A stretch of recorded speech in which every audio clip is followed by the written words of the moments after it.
flammable gas. This gas travels through a pipe to the end of the lamp, where it is burned to emit a bright light. A valve allows for the adjustment of the amount of water dripping from the upper chamber, which in turn regulates the volume of acetylene generated. However, the drawback was that the calcium carbide tablets and the water needed to be replaced regularly. These early headlights typically consisted of a lantern-like structure, with reflecting mirrors positioned behind the flame to direct light forward, although the beam itself wasn't particularly focused. This made them less effective at night because the light scattered into the night sky, rather than being directed at an object or the road ahead. Also, the main drawback was the buildup of caustic lime, which is a byproduct of the combustion of acetylene gas. This lime could accumulate on the lamps and require frequent cleaning. Additionally, handling acetylene gas can be hazardous due to its highly flammable and reactive nature. In 1904, several car manufacturers offered pressed O-Light calcium carbide acetylene gas generator cylinders with gas feed pipes for lights as standard equipment. With all these issues, acetylene lamps weren't ideal, but they got the job done, at least until electric headlights made their entrance a decade later.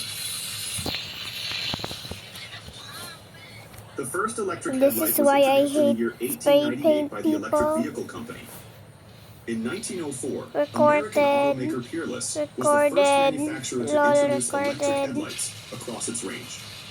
4 years later, British-based supplier Hockley Automobile Electric Lighting offered a complete set of electric lights, including headlights, tail lights, and side lights, which were powered by an 8-volt electric battery.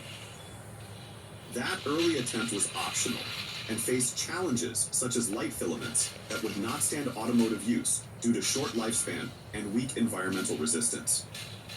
Additionally, manufacturers struggled to produce dynamos small enough to fit in the car and still produce enough power to light the bulb. However, they weren't very functional until much later, when Cadillac introduced the Delco electrical ignition and lighting system in 1912. The Cadillac Model 30 became the first car with an electric system. You're recorded. Apart from the new headlamps that could be used even during rain or snow, it also had an electric ignition and an electric starter instead of a hand crank. 4K. With better range, lower weight, and higher convenience compared to the electric vehicles of the time. Once the headlights went electric, car manufacturers began exploring ways to enhance and amplify the light output. By the mid-1910s, it became clear that using a mirror behind the headlight to enhance the light was not the only option. Guys, if you have Engineers began experimenting admin, with special optics directly on the headlight lenses please themselves. Surprising, this approach report didn't emerge sooner, report her. I'm especially gonna because report similar her. technology had been used You in other are fields, caught such as in lighthouses. 4K. In lighthouse You design, were the caught objective in is to intensify 4K. and direct a beam of light to guide ships safely. The use of You such were optics in caught automotive in headlights was a logical step, 4K. resulting in improved visibility and safety for nighttime driving. When you picture old classic cars, you probably imagine cars with sealed beam headlights. By 1939, sealed beam lights had been introduced and became compulsory on all vehicles in the U.S. between 1940 and 1983. Even though you love people, why don't you just love young artists? And a filament sealed together to offer a brighter, more focused light. The main drawback of these headlights was that, despite their high power consumption, early sealed beams produced a relatively small amount of light.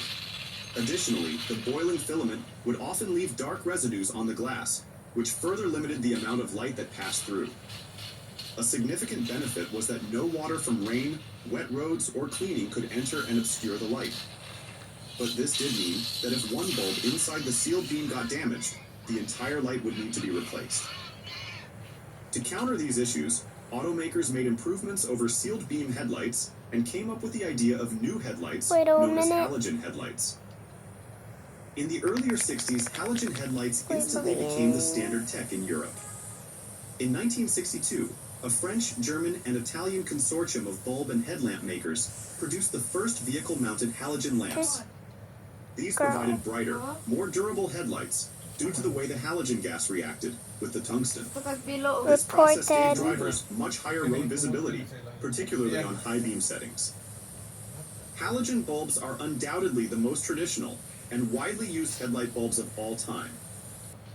A halogen headlight works by taking advantage of a thin tungsten filament mixed with inert halogen gas contained in a piece of glass that is highly resistant to heat. When your headlights are activated, the electric current is passed through the glass capsule into the tungsten filament. This heats the filament up to around Sending this 2,500 to Celsius, YouTube. Bye.